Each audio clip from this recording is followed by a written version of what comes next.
근신하라 깨어라 너희 대적 마귀가 우는 사자같이 두루 다니며 삼킬 자를 찾나니 너희는 믿음을 굳게 하여 저를 대적하라. 이는 세상에 있는 너희 형제들도 동일한 고난을 당하는 줄을 알미니라. 모든 은혜의 하나님 곧 그리스도 안에서 너희를 부르사 자기의 영원한 영광에 들어가게 하시니가 잠깐 고난을 받은 너희를 친히 온전케 하시며 굳게 하시며 강하게 하시며 터를 견고케 하시리라. 권력이 세세 무궁토록 그에게 있을지어다. 아멘. 내가 신실한 형제로 아는 실로아노로 말미암아 너희에게 간단히 써서 권하고 이것이 하나님의 참된 은혜임을 증거하노니 너희는 이 은혜에 굳게 서라. 함께 택하심을 받은 바벨론에 있는 교회가 너희에게 문안하고 내 아들 마가도 그리하느니라. 함께 읽겠습니다. 너희는 사랑의 입맞춤으로 피차 문안하라. 그리스도 안에 있는 너희 모든 이에게 평강이 있을지어다. 아멘. 아버지 하나님, 부족한 종을 또 지난 3개월 동안 또 베드로전서 말씀을 함께 나눌 수 있도록 저에게 특권을 허락하여 주시고 귀한 은혜를 부어주심을 감사드립니다. 주님, 오늘 주님의 말씀을 함께 나눌 때에 우리에게 복이 되도록 주님 이 말씀을 축복하여 주시옵소서. 감사드리며 예수님 이름으로 기도드리옵나이다. 아멘.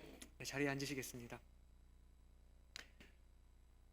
오늘로써 베드로전서 강해를 마무리하면서 목사님 말씀하셨듯이 오늘로 또 수요 예배 설교도 마무리를 짓게 되겠습니다.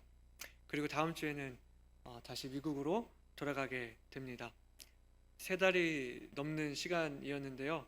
그동안 제가 집으로 돌아와서 가족들과 함께 시간을 보낼 수 있었고 또 교회에서 성도님들과 함께 할 수 있어서 참으로 감사했고 또 특별히 이렇게 수요일에 귀한 말씀을 전할 수 있는 자리를 허락해 주셔서 목사님과 또 성도님들께 감사를 드립니다. 인사는 또 추후에 또 시간이 되는 대로 하도록 하고요. 오늘로써 이 베드로전서 강해가 마무리되는데요.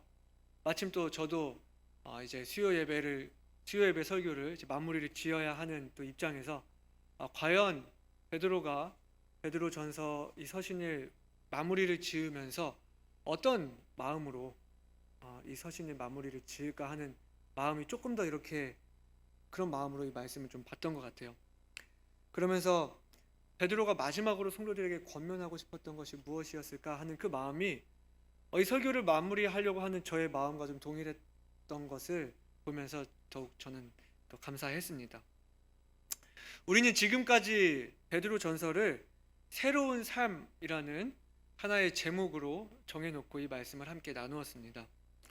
구원은 거듭나는 것으로 끝나는 것이 아니라 예수님을 나의 구주로 믿고 거기서부터 시작되는 새로운 삶이다라는 것을 이야기하면서 구원받은 백성들은 새로운 신분과 새로운 정체성을 가지게 되고 또 거룩한 제사장이라는 새로운 역할이 있다는 것을 우리가 생각했었고요. 또 침례가 주는 그 의미대로 이전의 나의 모습들은 죽은 것으로 여기고 그리스도로 다시 사는 삶, 또 사랑을 추구하고 영원한 것을 추구하는 새로운 삶, 그리고 세상으로부터 오는 고난을 견디며 사는 삶에 대한 이야기를 했습니다. 그리고 지난 시간에는 교회 안에서 목사나 성도나 할 것 없이 누구나 품어야 하는 겸손의 마음에 대해 이야기를 했습니다. 구원받은 성도가 개인적으로 가져야 할 마음가짐에서부터 시작해서 지난주까지 교회 공동체가 함께 가져야 할 자세들로 이렇게 주제들이 이어지고 있는 것을 보았습니다. 그리고 오늘 본문에 와서 우리는 이 새로운 삶의 대적인 마귀에 대해서 이야기를 하는 것을 보게 되는데요. 새롭게 된 우리의 삶에 전에는 대적이라고 생각하지도 않았고 대적이 있는지도 몰랐던 사단과 그의 세력에 대해 우리가 이제는 바른 인식을 가져야 한다는 것을 오늘 본문을 통해 알게 해줍니다. 제가 어려서부터 교회 안에 있으면서 가졌던 의문들 중에 하나가 바로 이 마귀에 대한 것이었습니다. 사람들이 흔히 이야기하기를 교회가 부흥이 되고 교회 분위기가 좋고 성장하는 그런 모습을 보일 때에는 하나님이 축복하셨다, 하나님이 도우셨다 이렇게 말을 하는데 뭐 성도들이 무슨 일로 실족을 하게 된다든지, 뭐 교회 안에 좀 안 좋은 일이 있다든지, 안 좋은 소문이 생긴다든지, 혹은 또 어떤 성도들이 교회를 떠난다든지 하면 꼭 하는 말이 교회 안에 사단이 역사했다, 뭐 이런 식으로 얘기하는 말들을 제가 종종 들었습니다. 그리고 교회 안에서뿐만이 아니라 개인적으로도 좋은 일이 있을 때는 하나님이 축복하셨다 이렇게 이야기를 하는데, 꼭 뭐가 안 되거나 안 좋은 일이 생길 때 사단이 역사를 한다 이렇게 말하는 경우들을 오늘날에도 종종 가끔 그런 말들을 듣게 되는데요. 물론 좋은 일에 하나님께 영광을 돌리고 하나님을 높여드리는 것은 바람직하다고 생각이 되는데요, 안 좋은 일이 있을 때 사단이 역사를 한다 이렇게 말을 하는 것이 과연 맞는 걸까요? 사람에게 책임이 있는 것은 아닐까요? 우리 안에 어떤 부족함이 있고 우리에게 어떤 못남이 있어서 다른 사람에게 우리가 상처를 주고 힘들게 하는 경우들이 대다수 같은데, 이것을 마귀의 역사 이렇게 우리가 단정 지을 수 있는 것일까요? 잘 되면 하나님 덕분이고 안 되면 마귀 탓으로 돌리는 이것이 맞는 것일까요? 여러분 어떻게 생각하시나요? 하나님의 교회 안에 마귀가 들어와서 교회를 어지럽히고 교회를 와해시킬 수가 있을까요? 말씀은 분명 이야기하기를 음부의 권세가 이 교회를 이기지 못하리라 말씀하지 않았습니까? 그렇다면 여러분 이건 어떠세요? 만화 영화 같은 데를 보면 어떤 한 사람이 어떤 유혹이나 어떤 결정을 해야 될 순간에 고민을 하면 이렇게 머리 위로 천사와 악마가 짠 하고 나타나서 천사가 이제 얘기를 하는 거예요. 아무개야, 이것을 하면 안 돼, 이것은 옳지 않아, 이렇게 막 설득을 하면 옆에서 그 악마가 괜찮아, 누가 안다고 그래, 어떻게 이 좋은 거를 포기할 거야, 이런 식으로 유혹을 하는 장면들 여러분 보신 적 있으시죠? 여러분 실제로 우리가 우리 삶 속에서 어떤 유혹을 맞닥뜨릴 때 우리 안에 마귀가 들어와서 천사와 싸움을 하는 것일까요? 하나님을 알게 된 나의 새로운 영이 나의 옛 자아와 부딪혀서 생기는 자기 자신과의 싸움은 아닐까요? 오늘 말씀은 우리에게 말하기를 근신하라, 깨어라, 너희 대적 마귀가 우는 사자같이 두루다니며 삼킬 자를 찾는다고 하고 있습니다. 이 말이 무슨 의미냐면요, 마귀가 실제로 존재한다는 거예요. 여러분 하나님이 실제하십니까? 우리가 하나님을 보지는 못하지만 하나님이 계시다는 사실을 믿고 있지 않습니까?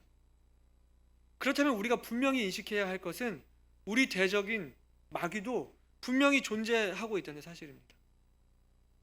그리고 사단은 우리를 넘어뜨리려고 우는 사자와 같이 삼킬 자를 찾고 있다고요. 우리는 사단의 존재와 사단이 하는 일에 대해 경각심을 가져야 할 필요가 있는 것입니다. 그러면 아까 다시 질문으로 돌아와서 사단이 교회 안에 들어올 수가 있을까요? 구원받은 사람에게는 여러분 모두 아시겠지만 성령 하나님께서 내주하고 계시는데, 구원받은 사람 안에 마귀가 들어올 수 있을까요? 우리가 성경을 보면요, 사울에게 악신이 들었다는 이야기, 그리고 복음서에서 귀신 들린 자들에 대한 많은 이야기들이 있고요. 그리고 최후의 만찬 때에 사단이 유다의 마음에 예수님을 팔 생각을 넣었다라는 또 이야기가 있고요. 사도행전 5장에 보시면 아나니아와 삽비라에게 사단이 마음에 가득했다 하는 그런 말을 볼 때에 우리는 그 말씀들을 잘 분별해서 볼 필요가 있는데요. 여러분 사단과 마귀는 영적인 존재면서 인격적인 존재입니다. 여기서 인격적인 존재다 하는 말은요, 우리가 어떤 악한 생각을 하거나 어떤 나쁜 생각이 들었다고 해서 그것이 마귀라는 것이 아닙니다. 그냥 단순히 어떤 우리의 생각으로 그냥 들어왔다 나갔다 하는 것이 아니라 어떤 인격적인 존재, 하나의 인격을 가지고 있는 존재라는 거예요.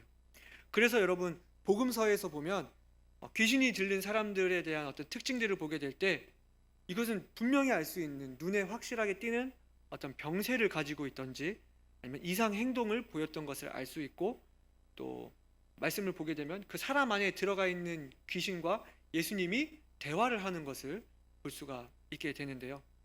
그래서 누구에게든지 그냥 우리 모두가 그냥 쉽게 동일하게 들어왔다 나갔다 하면서 우리 생각에 번뜩번뜩 들게 하는 어떤 그런 것이 아니라는 이야기입니다.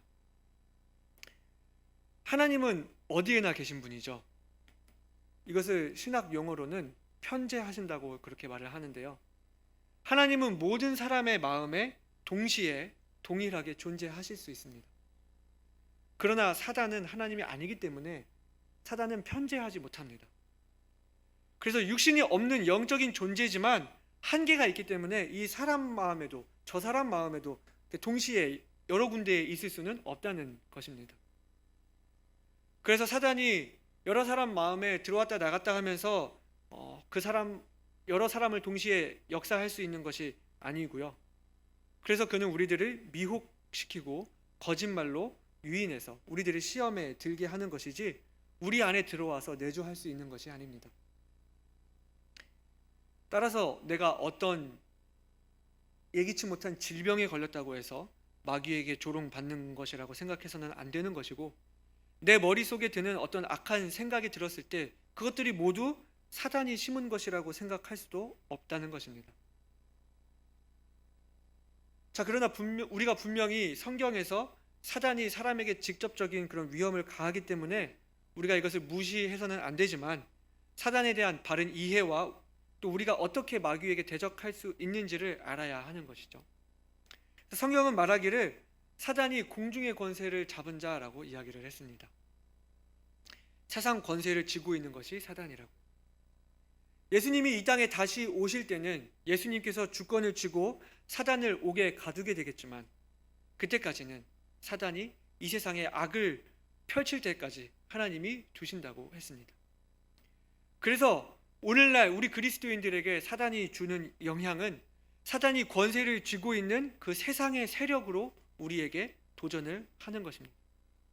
죄를 죄라고 하지 않고 오히려 죄를 부추기는 영향을 우리에게 줍니다. 진리를 어리석다 조롱하고 진리를 거짓이라고 주장합니다.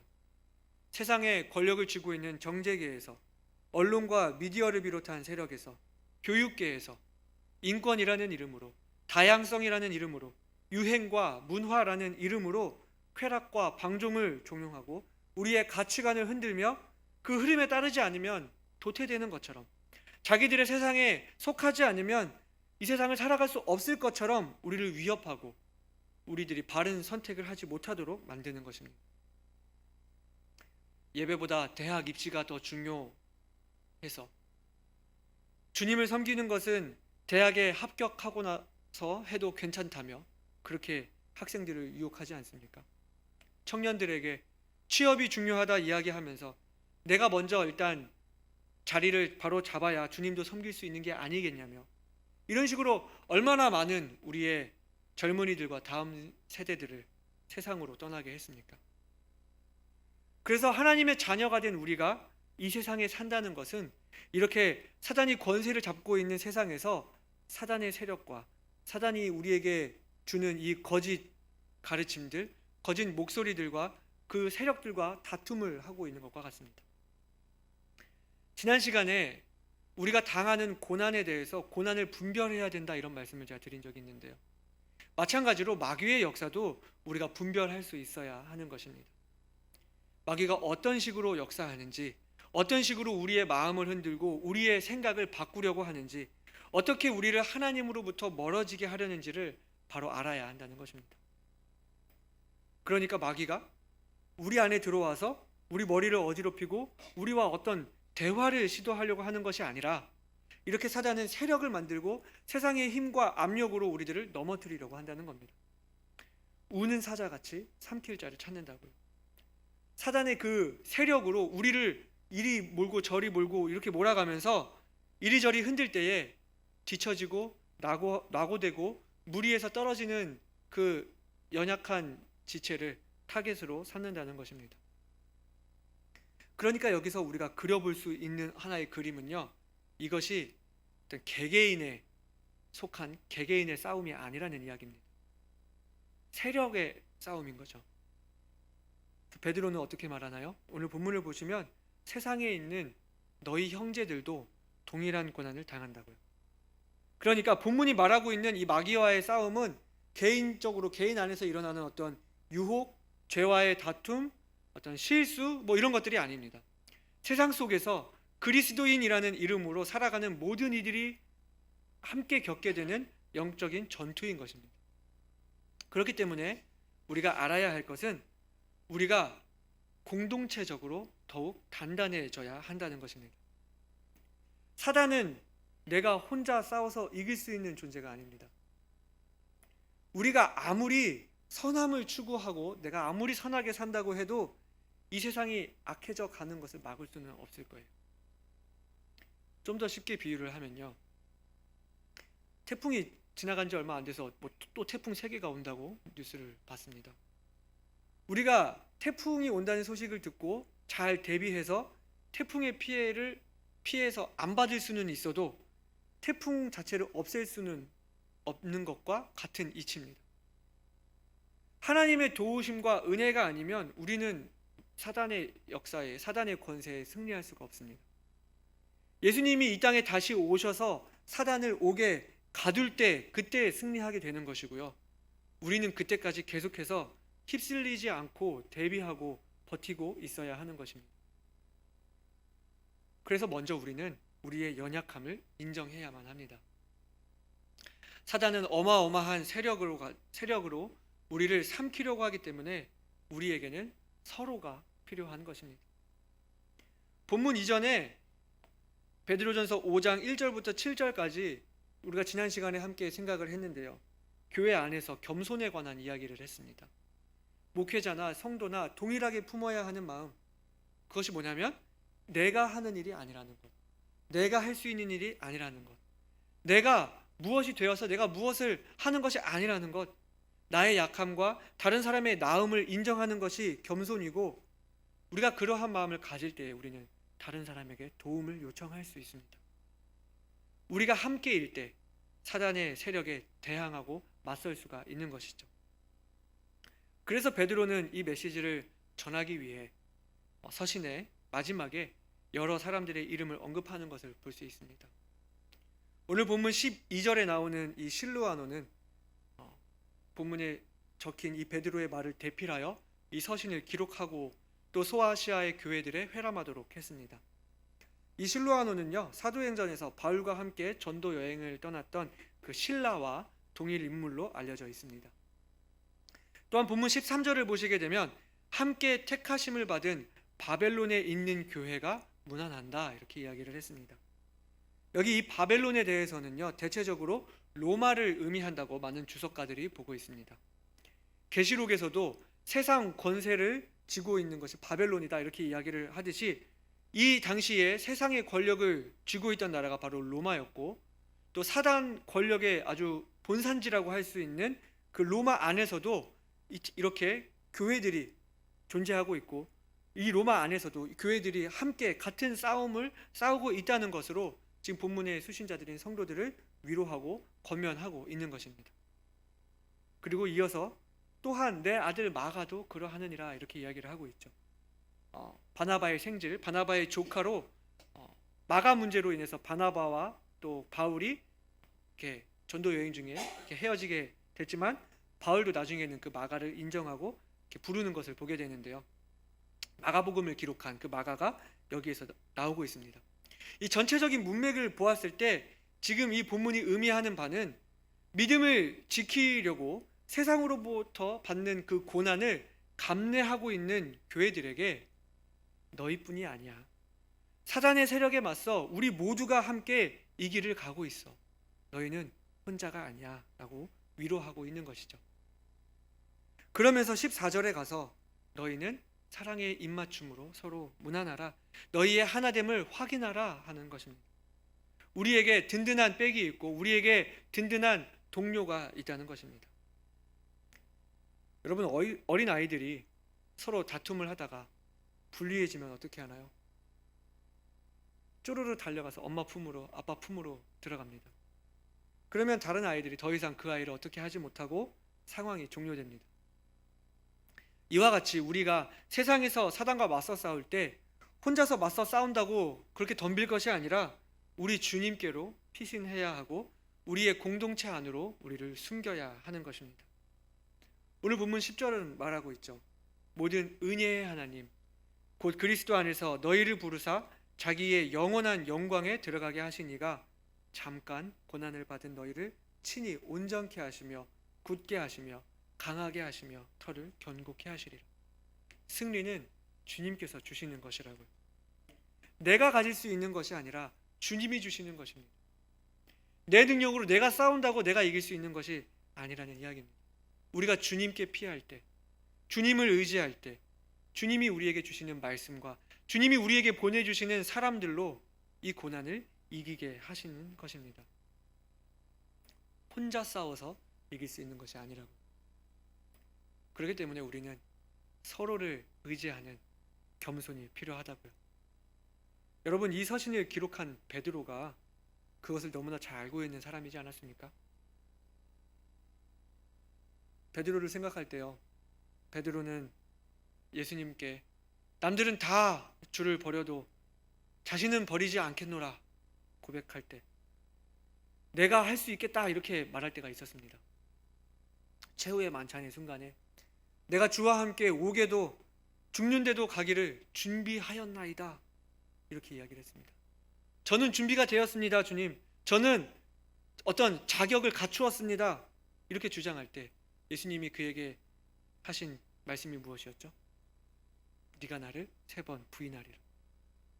그리고 그 전에 주님이 베드로에게 말씀하시기를 사단이 밀가루 부르듯 하려고 너희를 청구하였으니 내가 너를 위하여 내 믿음이 떨어지지 않기를 기도하였노니 너는 돌이킨 후에 내 형제를 굳게 하라 이렇게 말씀하셨거든요. 여러분, 그 밤 이후에 새벽에 어떤 일이 일어났는지 여러분 잘 아실 겁니다. 내가 할 수 있다고, 혼자서 할 수 있다고 자신만만하던 베드로는 결국 무너졌습니다. 쓰라린 패배를 맛보았습니다. 그러나 주님을 다시 만났을 때 그가 회복을 경험했습니다. 그제서야 베드로는 자기에게 아무런 자격이 없다는 것을 깨달았습니다. 내가 주님의 이름으로 무엇을 한다는 것이 나 자신에게는 불가능한 일이라는 것을 알았습니다.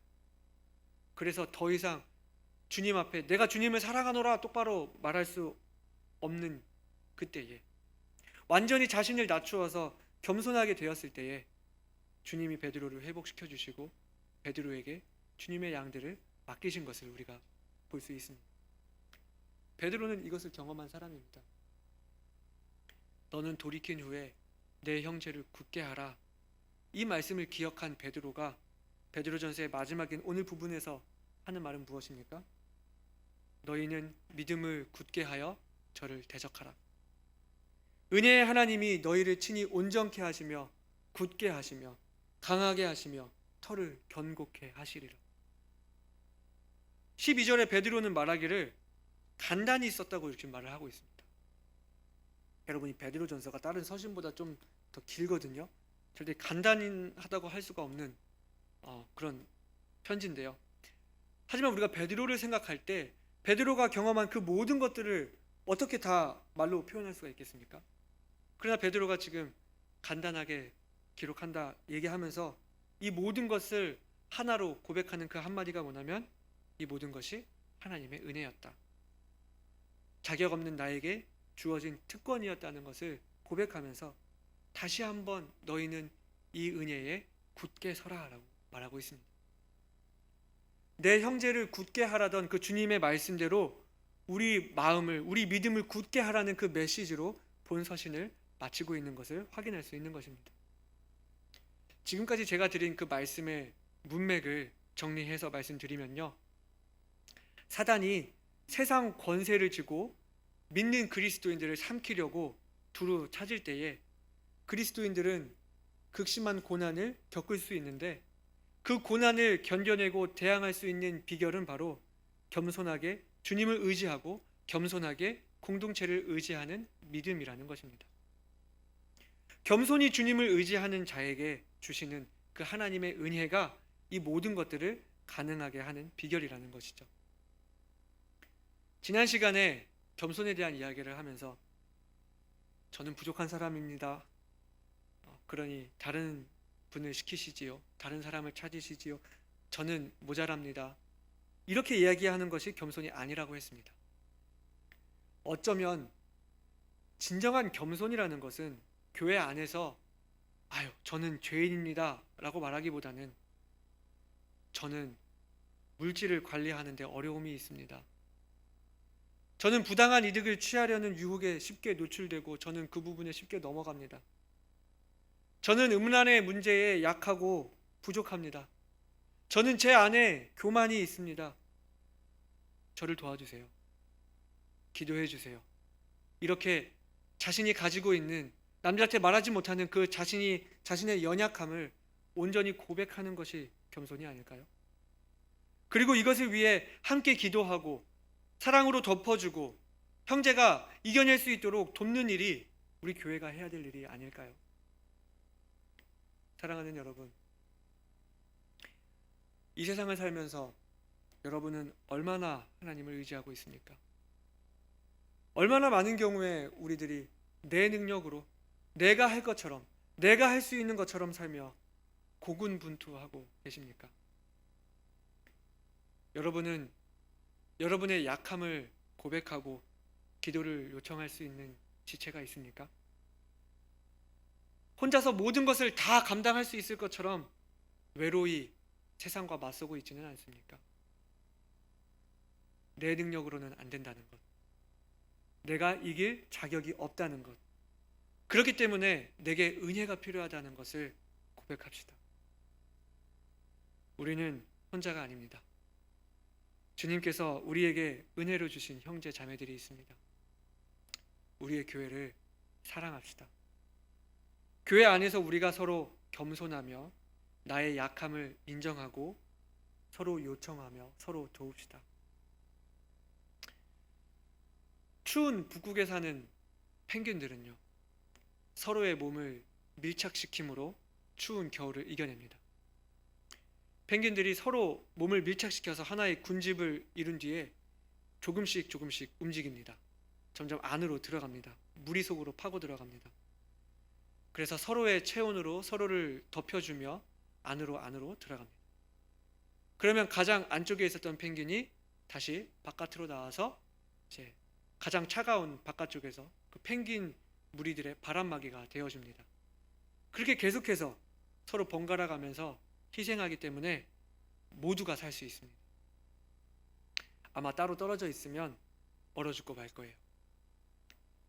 사단이 권세를 잡은 세상에서 거짓된 가르침과 사상, 교육, 문화들로 우리들을 휩쓸려고 하고 그 매서운 바람으로 우리를 휘몰아칠 때에 우리는 더욱 견고히 서로에게 붙어 있어야 합니다.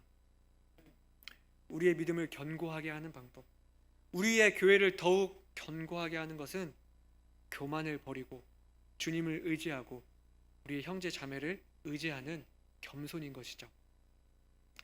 베드로는 이 서신의 마지막을 정리하기를 이것이 참된 하나님의 참된 은혜임을 증거하노니 너희는 이 은혜에 굳게 서라 말씀했습니다. 은혜가요, 여러분 은혜가 무슨 의미인지 아시잖아요? 자격 없는 자에게 값없이 주어지는 것이 은혜지 않습니까? 그렇다면요, 은혜가 되려면요, 우리는 가장 먼저 우리의 자격 없음을 인정해야 할 것입니다. 우리들이 살게 된 이 새로운 삶을 생각해 보게 될 때 우리들이 죄 가운데서 하나님의 자녀로 거듭나게 된 것이 하나님의 은혜였습니다. 우리가 고난 가득한 이 세상 속에서 하나님의 자녀로 살 수 있는 것도 하나님의 은혜였습니다. 우리에게 사랑하고 섬기며 서로 도울 수 있는 지체들이 주어진 것도 하나님의 은혜였습니다. 이 은혜 위에 굳게 서서 우리의 모든 순간들을 주님을 인정하고 은혜에 감사하며 더욱 은혜를 바라며 살아갈 때에 주님께서 우리에게 주실 그 세상을 감당하는 힘과 평강이 우리에게 가득하기를 주님의 이름으로 축원드립니다. 함께 기도하시겠습니다.